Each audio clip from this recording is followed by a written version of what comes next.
Hello student, welcome to my YouTube channel study with reading. दोस्तों, आप सभी का स्वागत है हमारे YouTube channel study with reading में। दोस्तों, आज बता दें कि आज का टॉपिक है संविधान के 100 महत्वपूर्ण प्रश्न जो कि बार बार एग्जाम में पूछे जाते हैं। ये चुनिंदा प्रश्न है। 20 मिनट में 100 प्रश्न कंप्लीट कर ले जाएंगे। बस आप हमारे साथ बने रहिए। वीडियो अच्छी लगे तो लाइक करें, कमेंट करें और दोस्तों के साथ शेयर करें। और जिन्होंने अभी तक लूसेंट का पार्ट 1, 2 एंड 3 नहीं देखा है तो प्लीज़ आपसे रिक्वेस्ट है कि वीडियो प्लेलिस्ट में सेव है, आप उसे जाके देख लें। तो चलिए शुरू कर देते हैं। और उससे पहले आप लोग वीडियो को थोड़ा सा तो लाइक करें प्लीज़, बहुत मेहनत लगती है बनाने में। और अगर अच्छा लगे तो प्लीज़ लाइक भी कर दिया करें। तो आप देख सकते हैं टॉपिक कौन कौन सी मैंने कंप्लीट करा रखी है, आप प्लेलिस्ट में जाके देख सकते हैं। तो चलिए आज के अपने पहले प्रश्न को शुरू करते हैं जो कि संविधान से संबंधित 100 महत्वपूर्ण प्रश्न हैं। संविधान सभा की प्रथम बैठक कब हुई थी? तो इसका सही जवाब हो जाएगा 9 दिसंबर 1946 को। नेक्स्ट प्रश्न देख लेते हैं। संविधान सभा के अस्थायी अध्यक्ष के रूप में किसे चुना गया? तो इसका सही जवाब हो जाएगा डॉक्टर सच्चिदानंद को अस्थायी अध्यक्ष के रूप में चुना गया था। प्रश्न 3 है, प्रारूप समिति के अध्यक्ष कौन थे? तो इसका सही जवाब हो जाएगा डॉक्टर भीमराव अंबेडकर प्रारूप समिति के अध्यक्ष थे। प्रश्न 4 है, संविधान सभा के अस्थायी अध्यक्ष किसे बनाया गया? तो ये हो जाएगा डॉक्टर राजेंद्र प्रसाद। और अस्थायी कौन थे? डॉक्टर सच्चिदानंद सिन्हा। नेक्स्ट प्रश्न है, संविधान सभा में अंतिम रूप से संविधान को कब पारित किया गया? तो देखिए इसका सही जवाब हो जाएगा 26 नवंबर 1949। नेक्स्ट प्रश्न देख लेते हैं। भारतीय संविधान किस दिन से पूर्णतः लागू हुआ था? तो इसका सही जवाब हो जाएगा 26 जनवरी 1950 को संविधान पूर्णतः लागू हो गया था। भारत कब गणतंत्र बना? जिस दिन संविधान लागू हुआ उसी दिन भारत गणतंत्र बन गया। तो इसकी तारीख है 26 जनवरी 1950 को भारत गणतंत्र बन गया। भारतीय संविधान के किस भाग को संविधान की आत्मा की संज्ञा दी गई है? तो इसका सही जवाब हो जाएगा प्रस्तावना को संविधान की आत्मा की संज्ञा दी गई है। प्रश्न है, संविधान सभा ने राष्ट्रगान को कब स्वीकार किया? तो इसका सही जवाब हो जाएगा 26 जनवरी 1950 को। नेक्स्ट प्रश्न देखते हैं। भारतीय नागरिक को प्राप्त मूल अधिकारों की संख्या कितनी है? तो मूल अधिकारों की संख्या कितनी है? तो ये 6 हैं। पहले 7 था लेकिन अब 6 हैं। नेक्स्ट है कि संविधान की संपत्ति के अधिकार को किस संविधान संशोधन के द्वारा हटा दिया गया? तो यह है 42वें संविधान संशोधन। ठीक। नेक्स्ट है, मूल अधिकारों का संरक्षक किसे कहा जाता है? तो इसका सही जवाब हो जाएगा मूल अधिकारों का संरक्षक सर्वोच्च न्यायालय और उच्च न्यायालय दोनों हैं। नेक्स्ट प्रश्न है, किस अनुच्छेद के द्वारा 6 से 14 वर्ष तक के बच्चों के लिए शिक्षा का मूल अधिकार अधिनियम माना गया है? तो इसका सही जवाब हो जाएगा अनुच्छेद 21A। नेक्स्ट प्रश्न है, लोक कल्याणकारी राज्य की अवधारणा किसमें निहित है? तो यह है DPSP यानी कि राज्य के नीति निर्देशक तत्व में। प्रश्न 15 है, संविधान का अनुच्छेद 40 राज्य को क्या निर्देश देता है? निर्देश देता है कि ग्राम पंचायतों का संगठन या गठन करें। अनुच्छेद 40, संविधान में मूल कर्तव्यों को किस देश के संविधान से लिया गया है?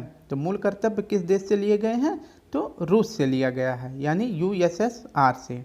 नेक्स्ट प्रश्न है, संविधान में मूल कर्तव्यों की कुल संख्या कितनी है? तो इसका सही जवाब हो जाएगा 11। मूल कर्तव्य कितने हैं? 11 हैं। नेक्स्ट प्रश्न देखते हैं, संविधान में मूल कर्तव्यों को किस समिति की अनुशंसा के आधार पर शामिल किया गया? तो यह हो जाएगा सरदार स्वर्ण सिंह समिति।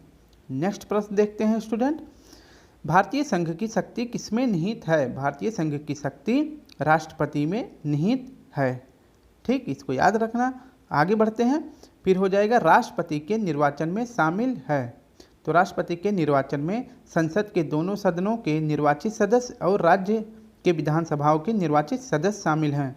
राष्ट्रपति के कार्यकाल की अवधि होती है। तो राष्ट्रपति का कार्यकाल कितना होता है? तो राष्ट्रपति का कार्यकाल 5 वर्ष होता है।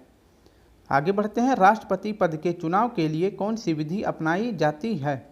तो राष्ट्रपति के चुनाव के लिए एकर संक्रमणीय पद्धति, अनुपातिक प्रतिनिधित्व या अप्रत्यक्ष विधि। निर्विरोध चुने जाने वाले एकमात्र राष्ट्रपति कौन थे? तो ये थे नीलम संजीव रेड्डी। इनके खिलाफ कोई खड़ा नहीं हुआ था। नेक्स्ट है, राष्ट्रपति पर महाभियोग का आरोप संसद के किस सदन द्वारा लगाया जा सकता है? तो संसद के किसी भी सदन द्वारा राष्ट्रपति पर महाभियोग लगाया जा सकता है अनुच्छेद 61 के तहत। भारतीय सेनाओं का सर्वोच्च सेनापति कौन होता है? तो भारतीय सेनाओं का सर्वोच्च सेनापति राष्ट्रपति होता है। नेक्स्ट है भारतीय संविधान के अनुसार संघ की कार्यपालिका की शक्ति किसमें निहित है, तो इसका सही जवाब हो जाएगा राष्ट्रपति। अब नेक्स्ट देख लेते हैं स्टूडेंट, उपराष्ट्रपति के निर्वाचन मंडल में शामिल हैं, तो इसका सही जवाब हो जाएगा राज्यसभा और लोकसभा के सदस्य। नेक्स्ट देख लेते हैं, राष्ट्रपति राज्यसभा के कितने सदस्यों को मनोनीत करता है, तो राष्ट्रपति राज्यसभा के 12 सदस्यों को मनोनीत करता है जो विभिन्न क्षेत्रों से होते हैं। भारतीय संसद के ऊपरी सदन को कहा जाता है, भारतीय संसद के ऊपरी सदन को राज्यसभा और निचली सदन को क्या कहा जाता है, लोकसभा। नेक्स्ट देखते हैं, प्रधानमंत्री की नियुक्ति कौन करता है, तो बताएं प्रधानमंत्री की नियुक्ति राष्ट्रपति करते हैं। ठीक है, याद रखना। नेक्स्ट देख लेते हैं, यदि प्रधानमंत्री या कोई अन्य मंत्री सदन का सदस्य नहीं है तो उसे पद पर बने रहने के लिए कितने दिनों के अंदर संसद का सदस्य बनना आवश्यक है, तो 6 माह के अंदर संसद का सदस्य बनना आवश्यक है। मंत्रिपरिषद सामूहिक रूप से किसके प्रति उत्तरदायी है, तो इसका सही जवाब हो जाएगा लोकसभा के प्रति मंत्रिपरिषद सामूहिक रूप से उत्तरदायी है। प्रश्न 33 है, लोकसभा की अधिकतम सदस्य संख्या हो सकती है, तो इसका सही जवाब हो जाएगा लोकसभा की अधिकतम संख्या 552 हो सकती है। नेक्स्ट देख लेते हैं कि राज्यसभा की अधिकतम सदस्य संख्या है, तो राज्यसभा की अधिकतम संख्या है 250, याद रखना। नेक्स्ट प्रश्न देख लेते हैं, प्रश्न 35 है, किसी विधेयक को धन विधेयक के रूप में कौन प्रमाणित करता है, तो इसका सही जवाब हो जाएगा लोकसभा अध्यक्ष यानी स्पीकर। अब नेक्स्ट देख लेते हैं स्टूडेंट, केंद्र सरकार का प्रथम विधि अधिकारी कौन होता है, तो केंद्र सरकार का प्रथम विधि अधिकारी होता है महान्यायवादी। अब नेक्स्ट देखते हैं, नेक्स्ट है कि संघ राज्य क्षेत्रों का प्रशासन कौन चलाता है, तो संघ राज्य क्षेत्रों का प्रशासन राष्ट्रपति द्वारा नियुक्त प्रशासक चलाता है। नेक्स्ट देखते हैं, भारत के प्रथम राष्ट्रपति कौन थे, तो भारत के प्रथम राष्ट्रपति थे डॉक्टर राजेंद्र प्रसाद जो बिहार राज्य से संबंधित थे। नेक्स्ट है, स्वतंत्र भारत के पहले भारतीय गवर्नर जनरल कौन थे, तो इसका सही जवाब हो जाएगा चक्रवर्ती राजगोपालाचारी यानी सी राजगोपालाचारी। नेक्स्ट है, राष्ट्रपति द्वारा लोकसभा में मनोनीत किए जाने वाले सदस्यों की संख्या कितनी है, तो इसका सही जवाब हो जाएगा 2, लेकिन अब इनको जो है 104वां संविधान संशोधन के तहत इनको हटा दिया गया है। लोकसभा और राज्यसभा के 2 अधिवेशनों के बीच अधिकतम कितने समय का अंतर होता है, तो 6 माह का अंतर होता है। नेक्स्ट है, राज्य की कार्यपालिका का प्रमुख कौन होता है, तो राज्य की कार्यपालिका का प्रमुख राज्यपाल होता है और केंद्र की कार्यपालिका का तो राष्ट्रपति होता है। संविधान के अनुसार विधानसभा के सदस्यों की अधिकतम संख्या होती है, तो 500 विधानसभा के सदस्यों की संख्या होती है, याद रखना। वर्तमान में भारत के कुल कितने राज्यों में विधान परिषद हैं, तो 6 राज्य में हैं, आपको नेक्स्ट वीडियो में बता देंगे। नेक्स्ट है, राज्य का मंत्रिमंडल सामूहिक रूप से किसके प्रति उत्तरदायी होता है, तो राज्य का मंत्रिमंडल विधानसभा के प्रति उत्तरदायी होता है।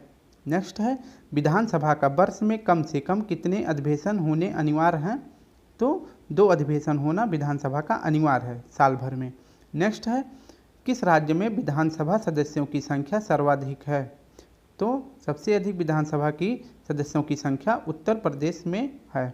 नेक्स्ट देखते हैं, जम्मू कश्मीर राज्य को किस अनुच्छेद के तहत विशेष दर्जा प्राप्त था, तो ये धारा थी अनुच्छेद 370। ठीक, अब इसको हटा दिया गया है। नेक्स्ट देख लेते हैं, भारत का नियंत्रक एवं महालेखा परीक्षक किसके द्वारा नियुक्त किया जाता है, तो इसका सही जवाब हो जाएगा राष्ट्रपति। तो अब हम अपने हाफ क्वेश्चन सॉल्व कर लिए हैं, मतलब आधा वीडियो देख लिए हैं। नेक्स्ट है, भारत का उच्चतम न्यायालय कहाँ स्थित है, तो इसका सही जवाब हो जाएगा नई दिल्ली में उच्चतम न्यायालय स्थित है। नेक्स्ट है, भारत के सर्वोच्च न्यायालय में न्यायाधीशों की कुल संख्या कितनी है, तो इसका सही जवाब हो जाएगा 1 मुख्य न्यायाधीश होते हैं और 33 अन्य न्यायाधीश होते हैं। प्रश्न है, सर्वोच्च न्यायालय के मुख्य न्यायाधीशों की नियुक्ति कौन करता है, तो राष्ट्रपति करते हैं। ठीक, और न्यायाधीश मुख्य न्यायाधीश या न्यायाधीश की राष्ट्रपति नियुक्ति करते हैं, दोनों एक दूसरे की करते हैं। उच्चतम न्यायालय के न्यायाधीशों का कार्यकाल है, तो कितना कार्यकाल होता है, तो 65 वर्ष की आयु पूरी होने तक वो अपने पद पर बने रहते हैं। नेक्स्ट है, सर्वोच्च न्यायालय के प्रथम मुख्य न्यायाधीश कौन थे, तो इसका सही जवाब हो जाएगा हीरालाल जे कानिया, सर्वोच्च न्यायालय के प्रथम मुख्य न्यायाधीश थे। वर्तमान में भारत में उच्च न्यायालयों की कुल संख्या है, वर्तमान में भारत में कुल उच्च न्यायालयों की संख्या 25 है। लास्ट कौन बना है? अमरावती। नेक्स्ट है उच्च न्यायालय के मुख्य न्यायाधीशों की नियुक्ति कौन करता है? तो इसका सही जवाब हो जाएगा राष्ट्रपति। अब नेक्स्ट देख लेते हैं, प्रश्न 57 है, उच्च न्यायालय के न्यायाधीशों के कार्यकाल की सीमा है। तो उच्च न्यायालय के न्यायाधीशों की सीमा क्या है? तो 62 साल तक है और मुख्य न्यायाधीश की 65 साल है। किस उच्च न्यायालय की अधिकारिता सर्वाधिक क्षेत्रों है? तो इसका सही जवाब हो जाएगा गुवाहाटी। ठीक, गुवाहाटी का सर्वाधिक अधिकार क्षेत्र है। किस उच्च न्यायालय में सर्वाधिक संख्या में न्यायाधीश कार्यरत हैं? तो इसका सही जवाब हो जाएगा इलाहाबाद में, यानी कि प्रयागराज।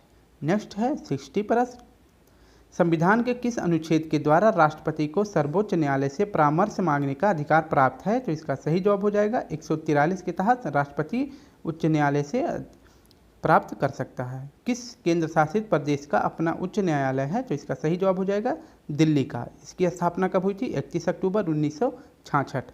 नेक्स्ट है राष्ट्रपति राष्ट्रीय आपातकाल की घोषणा किन परिस्थितियों में कर सकता है? तो युद्ध या बाह्य आक्रमण या सशस्त्र विद्रोह। अब तक कितनी बार राष्ट्रीय आपात की घोषणा की जा चुकी है? तो इसका सही जवाब हो जाएगा 1930, 1961, 1972 और 1975 में। नेक्स्ट है भारत में राष्ट्रपति किस अनुच्छेद के अंतर्गत देश में राष्ट्रीय आपातकाल की घोषणा करता है? तो इसका सही जवाब हो जाएगा अनुच्छेद 352। संविधान के किस अनुच्छेद के आधार पर राज्यों में संवैधानिक तंत्र की विफलता पर राष्ट्रपति शासन लगाया जा सकता है? तो इसका सही जवाब हो जाएगा अनुच्छेद 365। नेक्स्ट देख लेते हैं, राज्यों में राष्ट्रपति शासन की अधिकतम अवधि है? तो इसका सही जवाब हो जाएगा 3 वर्ष तक राज्य में राष्ट्रपति शासन लग सकता है। नेक्स्ट है संविधान के किस अनुच्छेद के आधार पर देश में वित्तीय आपात की घोषणा की जा सकती है? तो अनुच्छेद 360, यह अभी तक भारत में एक बार भी नहीं लगा है। नेक्स्ट है संसद द्वारा अनुमोदन के बाद किस राज्य में राष्ट्रपति शासन एक बार में कितने समय तक के लिए लागू किया जा सकता है? तो किसी राज्य में 6 माह तक के लिए लागू किया जा सकता है। राज्य के राष्ट्रपति शासन लगाने की स्थिति में कितने दिनों के अंदर उसकी संसद से स्वीकृति आवश्यक है? तो इसका सही जवाब हो जाएगा 60 दिनों में उसकी स्वीकृति आवश्यक है। दल बदल से संबंधित कानून का उल्लेख किस अनुसूची में है? दल बदल यानी 10वीं अनुसूची, दल बदल 10वीं अनुसूची। संविधान द्वारा कितनी भाषाओं को मान्यता प्रदान की गई है? वर्तमान में कितनी मान्यता प्राप्त भाषाएं हैं? तो 22 हैं। मूल संविधान में 14 थी। नेक्स्ट प्रश्न देख लेते हैं, वित्त आयोग के गठन का प्रावधान किस अनुच्छेद में है? तो वित्त आयोग के गठन का प्रावधान 280 अनुच्छेद में है। नेक्स्ट देख लेते हैं, 73वां संविधान संशोधन संबंधित है। तो 73वां संविधान संशोधन किससे संबंधित है? पंचायती राज से संबंधित है। नेक्स्ट प्रश्न देख लेते हैं, प्रश्न है योजना आयोग का पदेन अध्यक्ष कौन होता है? तो योजना आयोग का पदेन अध्यक्ष पीएम यानी प्रधानमंत्री होते हैं। नेक्स्ट देखते हैं, नेक्स्ट प्रश्न है भारत के प्रथम योजना आयोग का गठन कब किया गया था? प्रथम योजना आयोग का गठन कब किया गया था? तो इसका सही जवाब हो जाएगा 15 मार्च 1950। नेक्स्ट है राष्ट्रीय विकास परिषद की स्थापना कब की गई? तो इसका सही जवाब हो जाएगा 1952 में। नेक्स्ट प्रश्न देख लेते हैं, प्रश्न है भाषा के आधार पर गठित पहला राज्य कौन सा है? तो इसका सही जवाब हो जाएगा आंध्र प्रदेश। कब बना था? 1953 में। नेक्स्ट प्रश्न है बलवंत राय मेहता समिति का गठन किया गया था। बलवंत राय मेहता समिति का गठन किसके लिए किया गया था? तो यह पंचायती राज व्यवस्था से संबंधित है। नेक्स्ट देखते हैं, भारत में सर्वप्रथम 2 अक्टूबर 1959 को पंचायती राज व्यवस्था का शुभारंभ किया गया या कहाँ से शुरू हुआ? तो इसका सही जवाब हो जाएगा नागौर राजस्थान में, फिर इसके बाद हैदराबाद में। स्वतंत्र भारत में प्रथम निर्वाचन आयुक्त कौन थे? तो प्रथम निर्वाचन आयुक्त कौन थे? तो इसका सही जवाब हो जाएगा सुकुमार सेन। अब नेक्स्ट देख लेते हैं, पहले वित्त आयोग का गठन 1951 ईस्वी में किया गया, उसके अध्यक्ष कौन थे? तो उसके अध्यक्ष थे केसी नियोगी। पंचायत के चुनाव हेतु निर्णय लेने का अधिकार किसके पास है? तो पंचायत के चुनाव में निर्णय लेने का अधिकार चुनाव आयोग के पास है। नेक्स्ट प्रश्न देख लेते हैं, प्रश्न है सरकारिया आयोग का संबंध किससे है? तो सरकारिया आयोग का संबंध केंद्र और राज्य के बीच संबंधों का अध्ययन है। अब नेक्स्ट देख लेते हैं, संसद द्वारा देश के सूचना पाने का अधिकार संबंधी विधेयक कब पारित किया गया? तो इसका सही जवाब हो जाएगा जून 2005 में। सूचना पाने का अधिकार 2005 में लागू हुआ। भारतीय संविधान में मूल कर्तव्यों को शामिल करने का विचार किस देश के संविधान से लिया गया है? तो इसका सही जवाब हो जाएगा पूर्व सोवियत संघ। नेक्स्ट देख लेते हैं, मूल कर्तव्यों को संविधान में कब शामिल किया गया था? तो इसका सही जवाब हो जाएगा 1976 में। ठीक है, नेक्स्ट देख लेते हैं, मौलिक कर्तव्यों को निर्धारित किया गया है। मौलिक कर्तव्यों को निर्धारित किया गया है 42वें संविधान संशोधन द्वारा कि व्यक्ति को कितने मौलिक अधिकार प्राप्त हैं। 42वें संविधान के 10 आचार आदर्शों को किस नाम से जाना जाता है? तो उसे मौलिक कर्तव्य कहते हैं। ठीक, तो इसको याद रखना। नेक्स्ट देख लेते हैं, संविधान के किस भाग में मूल कर्तव्यों के अध्याय को जोड़ा गया है? तो संविधान के किस भाग में जोड़ा गया है? तो इसका सही जवाब हो जाएगा भाग 4 का में। ठीक, मूल कर्तव्य जोड़ा गया है। नेक्स्ट देख लेते हैं, भारत के संविधान के किस अनुच्छेद के मौलिक कर्तव्य की चर्चा की गई है? भारत के संविधान के किस अनुच्छेद में मौलिक कर्तव्यों की चर्चा की गई है? तो अनुच्छेद 51A। संसद के दोनों सदनों के संयुक्त अधिवेशन को कौन बुलाता है? तो इसका सही जवाब हो जाएगा राष्ट्रपति। नेक्स्ट देख लेते हैं, प्रथम लोकसभा अध्यक्ष कौन थे? तो प्रथम लोकसभा अध्यक्ष थे जीबी मालवंकर। अब नेक्स्ट देख लेते हैं, स्वतंत्र भारत के प्रथम लोकसभा अध्यक्ष कौन थे? तो इसका सही जवाब हो जाएगा जीबी मालवंकर। ये भी जीबी मालवंकर थे स्वतंत्र भारत के। नेक्स्ट देखते हैं, भारत के किस राष्ट्रपति ने पूर्व में लोकसभा अध्यक्ष का पद भी संभाला था? तो ये थे नीलम संजीव रेड्डी। ये राष्ट्रपति के पूर्व लोकसभा का पद भी संभाले थे। प्रथम स्पीकर जिसके खिलाफ लोकसभा में अविश्वास प्रस्ताव लाया गया था तो वो जीबी मालवंकर ही थे। नेक्स्ट देख लेते हैं, नेक्स्ट प्रश्न है कि हिंदू उत्तराधिकार संशोधन अधिनियम कब पारित हुआ? तो इसका सही जवाब हो जाएगा 2005 में हिंदू उत्तराधिकार संशोधन अधिनियम आया था। राज्यसभा की बैठकों का सभापतित्व कौन करता है? तो राज्यसभा की बैठकों का सभापतित्व उपराष्ट्रपति करते हैं। प्रश्न है सेकंड लास्ट है, उपराष्ट्रपति बनने के लिए अधिकतम आयु कितनी होनी चाहिए? तो इसका सही जवाब हो जाएगा 35 वर्ष। ठीक है, अब नेक्स्ट लास्ट प्रश्न देख लेते हैं स्टूडेंट, जब राष्ट्रपति और उपराष्ट्रपति का पद खाली हो तो भारत के राष्ट्रपति के पद पर कौन होता है? तो इसका सही जवाब हो जाएगा मुख्य न्यायाधीश। ठीक, तो स्टूडेंट ऐसे हमने 100 प्रश्न संविधान से संबंधित कंप्लीट कर लिए हैं। प्लेलिस्ट में सारी वीडियो रखी है, आप उसको देख सकते हैं। और फिर मिलेंगे कल आज एक अच्छे जियोग्राफी टॉपिक के साथ 100 प्रश्नों का संग्रह लेके। तो आज के लिए जय हिंद, जय भारत।